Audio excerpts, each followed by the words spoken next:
아멘. 오늘 은혜 받고자 하는 말씀은 살아있을 때 자라라, 살아있고 함께 있을 때 자라라, 이런 말씀이 되겠습니다. 여러분들이 아시는 대로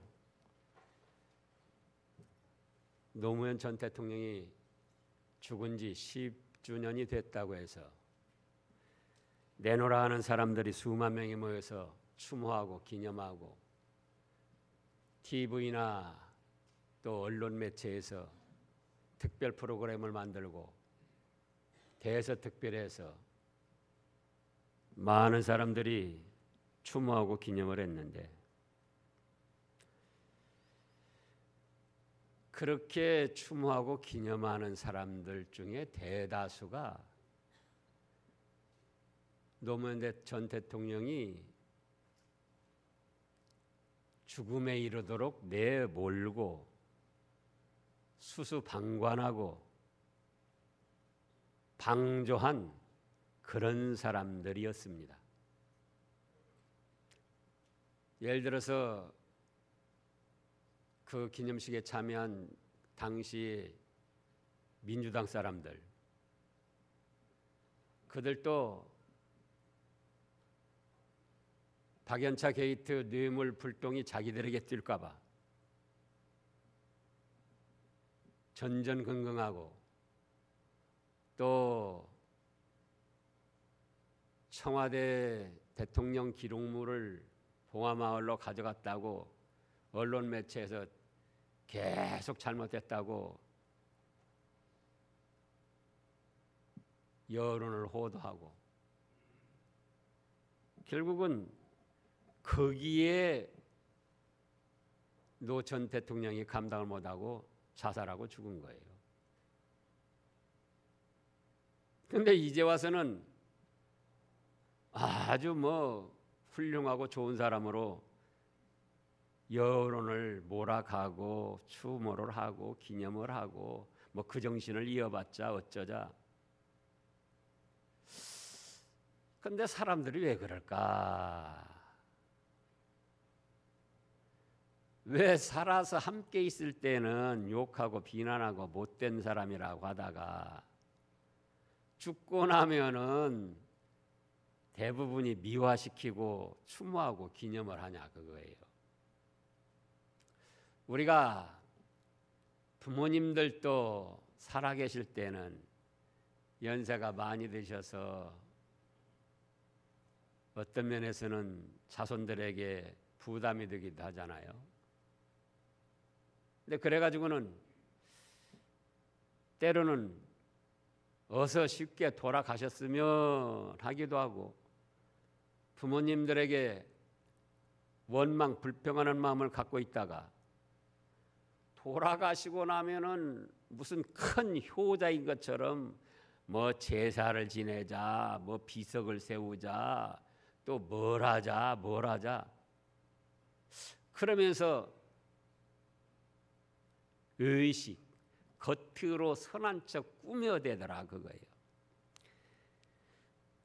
성경 역사의 말씀에서도 이런 일들이 많이 있었습니다. 오늘 본문에 보면은 29절에 예수님이 당시 종교 지도자들과 유대인들이 죽은 선지자들의 무덤을 만들고 의인의 비석을 꾸미며 그들이 말하는 거예요. 우리가 그때 선지자들이 있을 때 우리 조상들이 선지자들을 박해하고 죽일 때, 그때 내가 그때 있었다면은, 우리가 그때 있었다면은 우리는 그 일에 참여하지 않았을 것이다. 그러면서 자기 조상들이 박해하고 죽인 선지자나 의인들의 무덤을 꾸미고 비석을 화강암으로 좋게 만들어 꾸미면서 기념을 하는 거예요. 그런데 어리석게도 현재적으로 자기들의 영적 인도를 해주는 현재 당시의 선지자들은 배척하고 또 미워하는 거예요.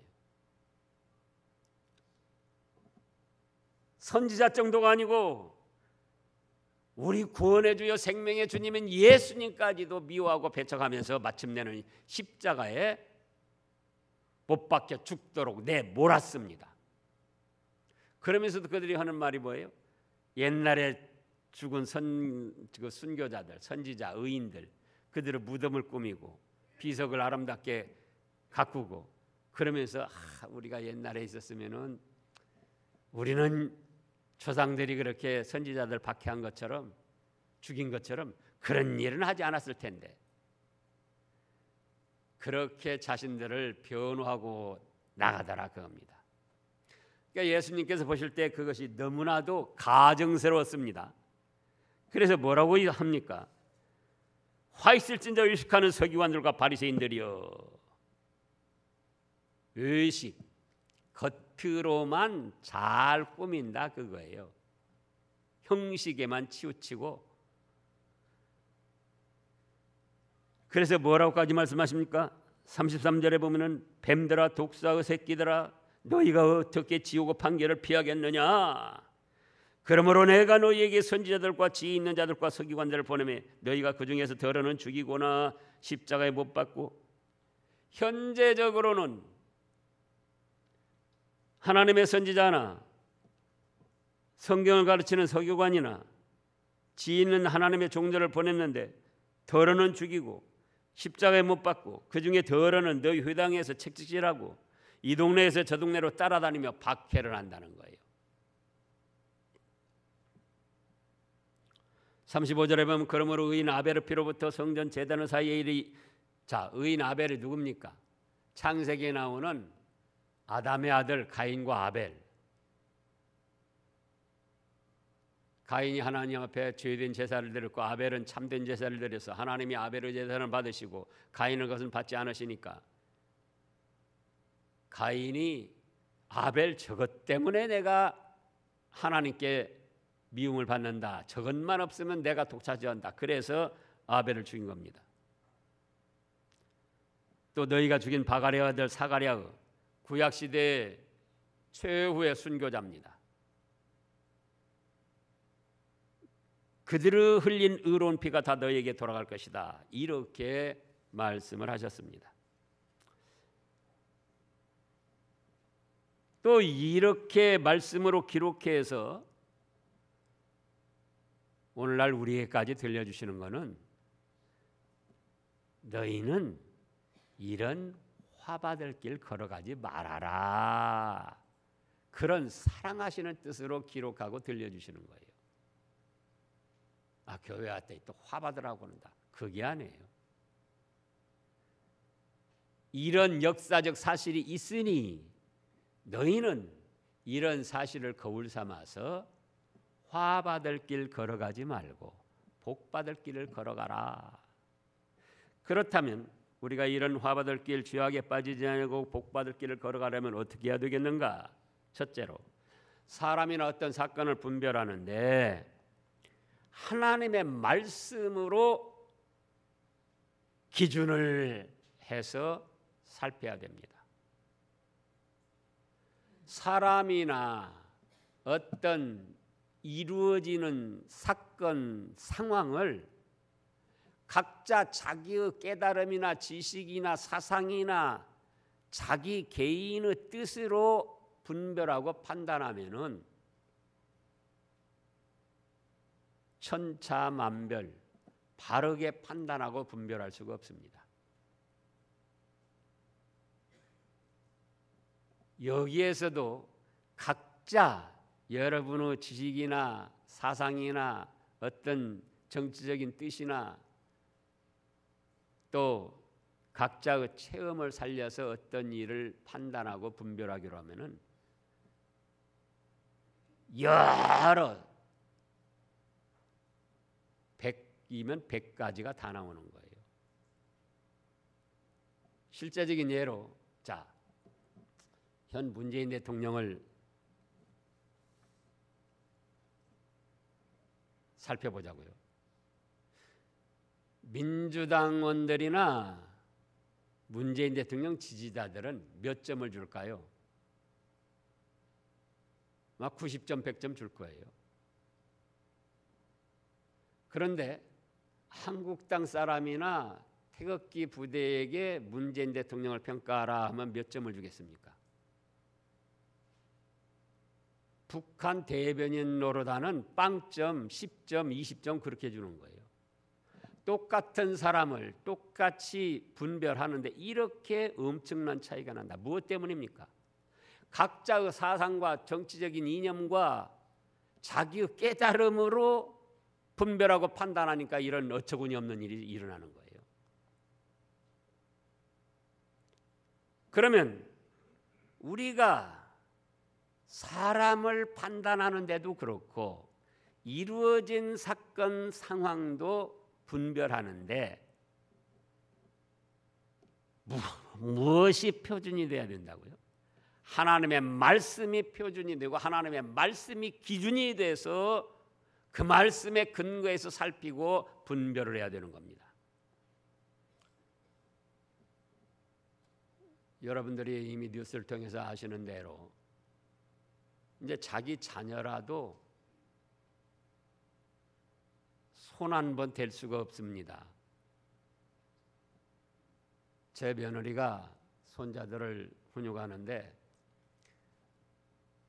말썽을 부리고 말을 안 들으니까 방에다가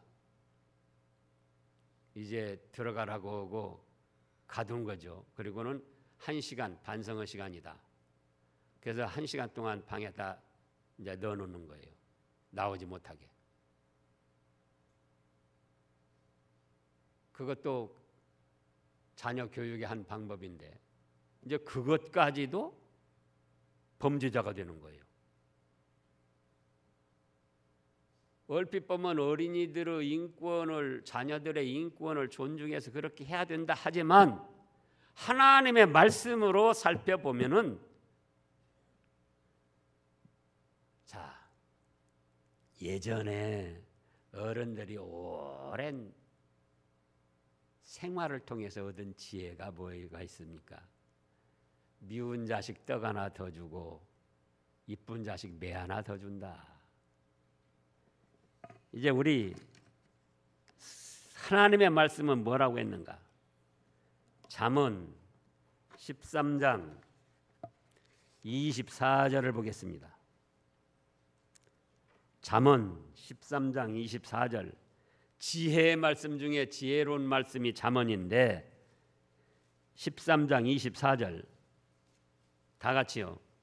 매를 아끼는 자는 그의 자식을 미워함이라 자식을 사랑하는 자는 근실이 징계하느니라. 예전에는 초달이라고 그랬어요. 예전 성경에는 초달을 참아 못하는 자는 그의 자식을 미워하는 것이라. 매를 아끼는 자는 그 자식을 미워함이라. 자식을 사랑하는 자는 근실이 징계하느니라. 또 히브리서 12장을 보면은 히브리서 12장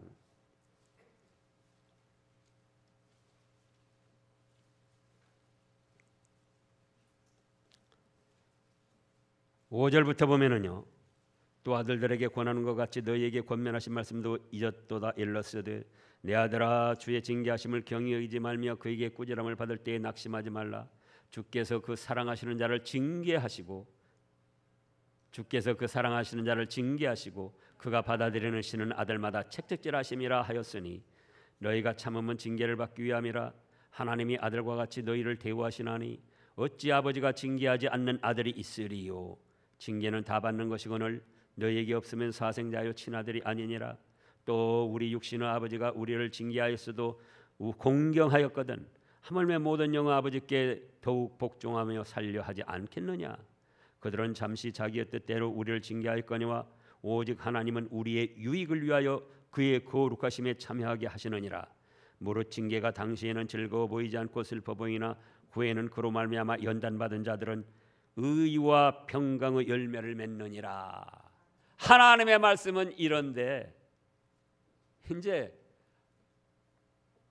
학교에서도 선생님들이 또 집에서도 부모님들이 자기 자녀마저도 마음대로 훈육을 하지 못하고 징계하지 못하게 이렇게 되어간다 그거예요. 그래서 우리가 어떤 사건, 상황, 사람을 분별할 때 어떤 사상이나 시대적 흐름, 인간의 꾀를 따라가서는 안 돼요. 그럼 뭘 기준한다? 하나님의 말씀의 표준에서 이거는 잘했다, 잘못했다, 이거는 좋은 거다, 나쁜 거다, 옳다, 아니다, 기준이 하나님의 말씀이어야 되는 겁니다. 근데 사람들은 각자 어째요? 자기가 기준이 되고 자기 사상이 기준이 되고 자기 뜻이 기준이 되고 자기 깨달음이 기준이 되고 그러다 보니까 같은 사람을 놓고도 민주당에서는 100점을 주고 한국당에서는 빵점을 준다 그거예요. 박근혜 전 대통령만 하더라도 싫어하는 사람들은 죽을 때까지 감옥살이 해야 된다는 거예요. 그러나 태극기 부대는 지금 뭐라고 합니까? 당장 석방시켜라. 왜 그런 엄청난 차이가 나고 분열이 일어나고 사회적 갈등이 일어나느냐? 각자 자기들의 사상, 자기들의 깨달음, 자기들의 생각에 따라서 어떤 사안을 판단하고 결정하니까 이런 분열과 혼란이 일어난다 그겁니다. 그래서 우리는 부모 형제 간에도, 부모 자녀 간에도, 부부 간에도, 이웃 간에도, 목사와 성도 간에도 사람을 분별하고 어떤 사안을 판단할 때 무엇에 기준해라? 하나님의 말씀의 기준에서 이거는 잘못된 거다, 이거는 잘한 거다, 이건 좋은 거다, 이건 나쁜 거다. 자기 자신을 살필 때에도 팔이 안으로 굽는다고 자기 스스로가 판단하면은 죄 있는 사람 하나도 없습니다. 자기 스스로 자기의 자신을 판단하고 분별할 때도 하나님의 말씀에 적나라하게 자신을 비추어 봐서 자기 자신을 살펴봐야 되는 거예요. 둘째로는 인류 역사에 비추어서 사람을 분별하고 사안을 판단해야 됩니다. 무엇에 비추어서요? 인류 역사에. 우리 역사를 보면은 우리나라에서뿐만 아니라 세계적으로 세종대왕 같은 훌륭한 성분이 없습니다. 그런데 역사를 보면은 그때 당시 세종대왕이 하는 일을 반대하고 그야말로 오늘날로 하면 결사각오하고 반대한 사람들이 많이 있었어요. 왜 한글을 만드냐? 중국 한문을 써서 그들과 교제를 하고 교류를 가져야지. 그렇게 되면 이제 중국으로부터 우리가 배척당한다. 내놓으라 하는 학자들이 기를 쓰고 반대를 했습니다. 또 그 외에 여러 가지 좋은 기구들을 만들었잖아요.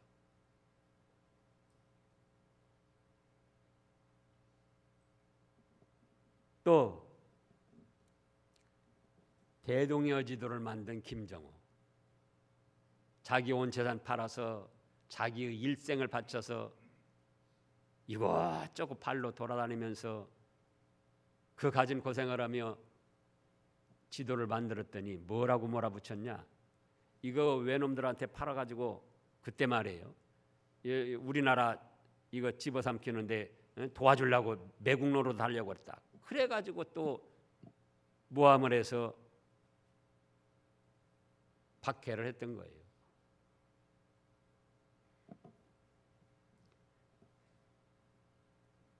우리 성경 역사에서도 이런 일이 허다합니다. 우리가 지금 생각해 보면은 모세라고 할 때에 얼마나 훌륭하고 능력 있는 종입니까?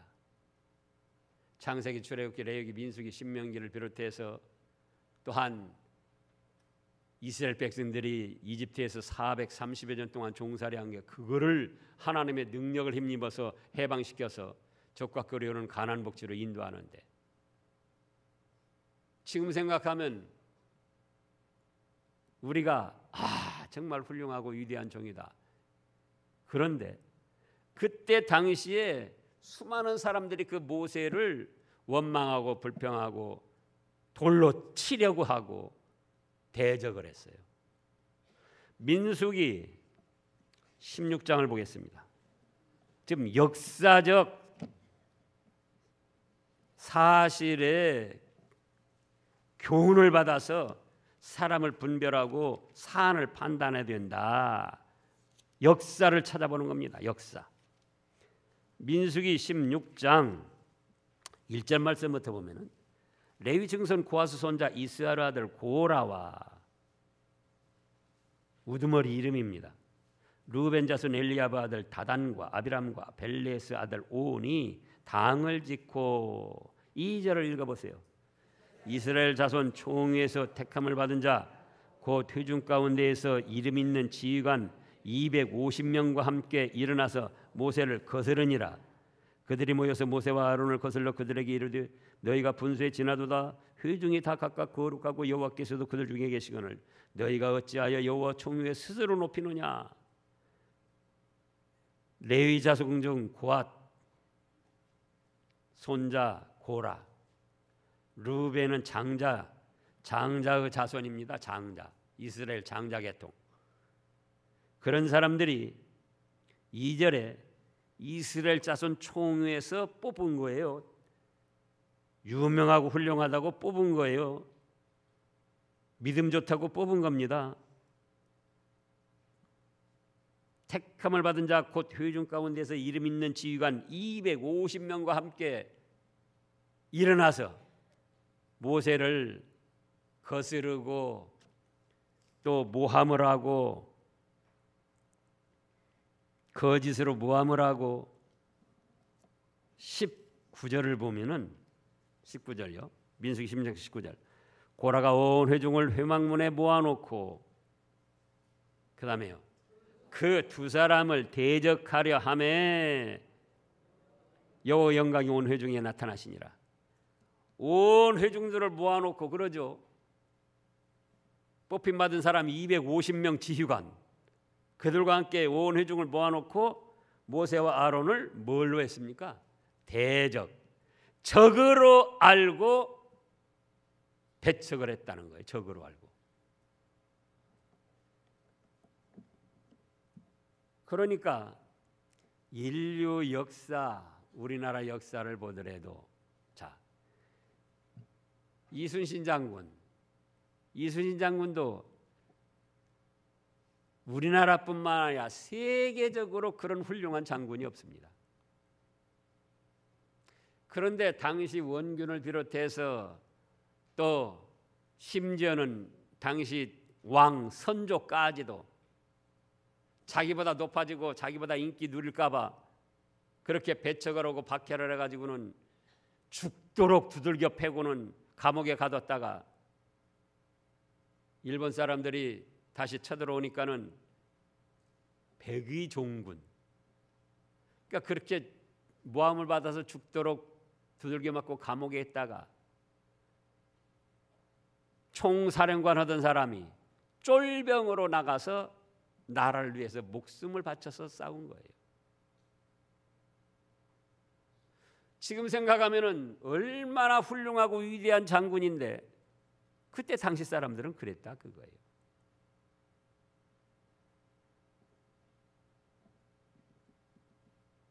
그러면 왜 이런 일들이 일어났을까? 신앙의 역사로도 일반 역사로도 왜 지금 보면 훌륭한 사람들인데 의로운 사람들인데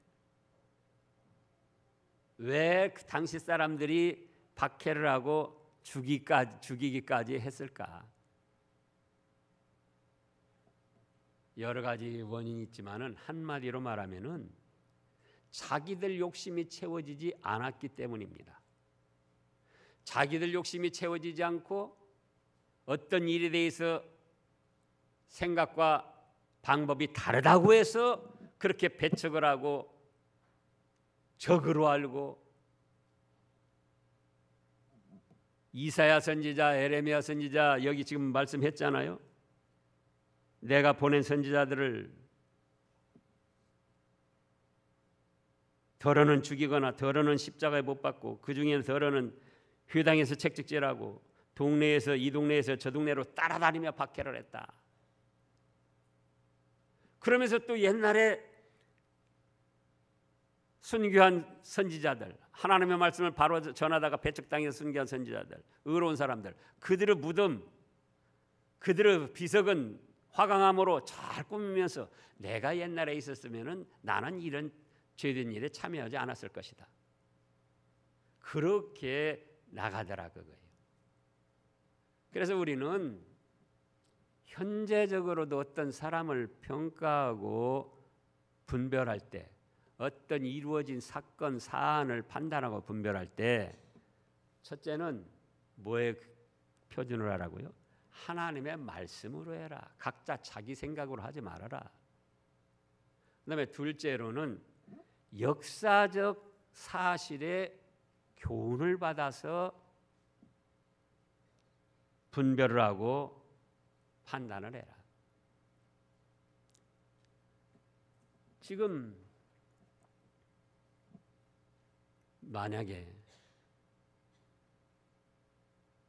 문재인 대통령이 만약에 말이에요 죽었다고 하자고요. 그럼 사람들이 또 어떻게 할까요? 네. 북한의 대변인이라고 하던 사람도 미안해가지고 아마 양심 있다면 쩔쩔맬 거예요. 황교안 씨나 나경원 씨 도대체 뭐 때문에 그렇게 공격을 할까? 현 정부나 문재인 대통령을. 문재인 대통령이 잘못한다고 해서 다 잘못합니까? 그런데 무엇 때문에 그렇게 공격을 하느냐 그거예요. 뭐죠? 자기 욕심이 채워지지 않으니까 자기 욕심 채우고자 또 국정 운영의 방법이 자기와 다르다고 해서 그렇게 무지막지하게 공격을 하는 거예요. 그래서 이런 역사적 사실을 교훈 삼고 현재 내 자신은 어떤 사람과 어떤 이루어진 사안에 대해서 어떻게 분별을 하는가? 나도 내 욕심이 채워지지 않아서 어떤 사람을 잘못됐다고 공격하고 어떤 이루어진 사건 사안에 대해서 원망 불평을 하고 있지는 아니한가? 이것을 살펴봐야 된다. 세 번째로는 장점이 많은 때는 좋게 인정해 줘야 합니다. 자, 100% 장점만 있는 사람이 어디가 있습니까? 있습니까? 없습니까? 없어요. 이미 하나님께서 의인은 없나니 하나도 없다고 선언을 하셨습니다. 그렇다고 해서 100% 단점만 있는 사람이 누가 있습니까? 아무리 악한 사람도 살펴보면 좋은 게 또 있어요.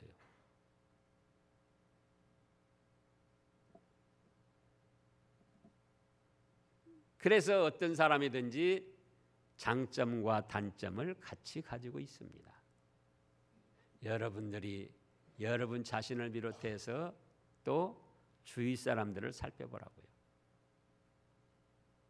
아무리 좋은 사람도 단점이 있고 아무리 나쁘다고 한 사람도 자세히 살펴보면 그 사람대로 좋은 점이 또 있어요. 그러면 우리가 어떻게 분별하고 교류를 해나가야 될 것인가? 예를 들자면 장점, 좋은 점이 50이 넘어가면은 그건 보통 사람입니다. 그러잖아요. 장점이 50이 넘어가면 그건 보통 사람이에요.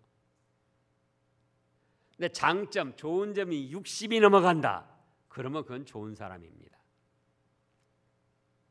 하나님 앞에서 좋은 점이 70점이 될 사람도 별로 없어요.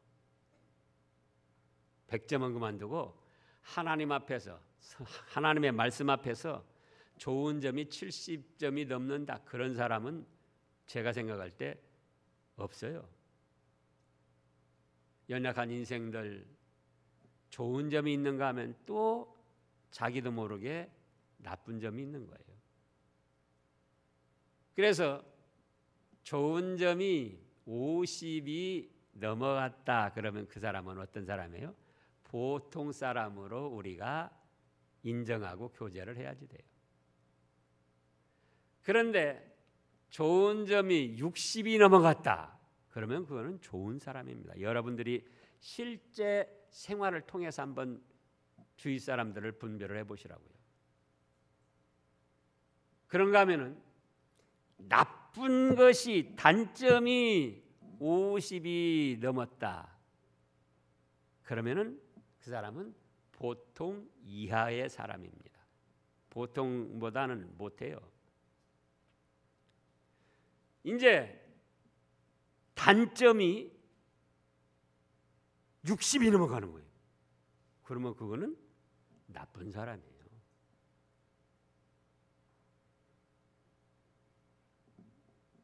근데 우리는 어떤 경향이 있는가? 한번 자기에게 잘해주고 자기 마음에 드는 사람은 죽어도 올소하고 그 사람을 두둔하고 감싸고 따라갑니다. 그 실제적인 예가 태극기 부대 아닙니까? 그러잖아요. 또 한 번 자기 마음에 안 들고 자기에게 해롭게 했다. 그러면 그 사람의 좋은 점이 있는데도 불구하고 잘못된 사람으로 매도하고 배척을 합니다. 옛날에 노무현 대통령을 지금 추모하고 기념하려면은 현재 문재인 대통령을 잘 협력을 해야지 돼요. 왜냐? 참새 두 마리 떨어지고 안 떨어지고 하나님이 하신 건데 한 나라의 대통령으로 세워질 때 뜻없이 세워졌겠느냐 그거예요. 그러나 나쁜 점이 60, 70이 된다면은 박근혜 전 대통령은 그런 경우였어요. 그러나 현 문재인 대통령이 여러분들이 아다시피 저는 처음에 좋아하지 않았어요. 그러나 세워졌을 때 누가 세웠다? 하나님이 세우셨다 그거예요. 그러면은 개인적으로 좋아하지 않아도 하나님이 세우셨는데 잘못된 점이 70, 80을 넘어가지 않는 이상 협력하기 위해서 기도해주고 받들어야 된다 그거예요. 그런데 북한 대변이라느니 한미 간의 정상들의 통화를 그거를 알 권리라고 해서 떠벌리고 그걸 우겨대는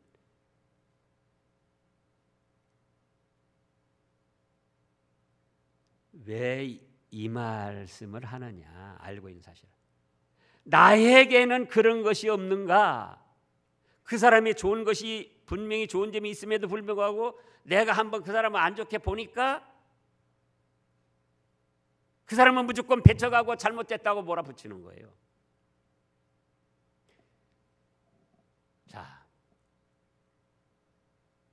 한국 땅에서 나경원 씨나 황교안 씨가 제가 생각할 때 황교안 씨 그 정치판에 안 들어왔어야지 돼요. 근데 문재인 대통령이나 현 정부 잘했다고 한마디라도 하는 거 봤습니까? 전부 잘못이에요.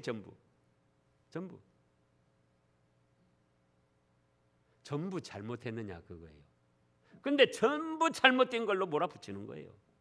그러니까 사회적 분열 갈등만 자꾸 일어나고 국민 국가 전체가 어려움을 당하는 거예요. 만약에 어떤 가정에서 남편이 아내에 대해서 너는 전부 잘못했다 그렇게 되면 그 가정이 불행하고 갈등 속에 어려움을 당하는 거예요. 직장에서도 그렇고 교회에서도 그렇고 그러잖아요. 그래서 우리는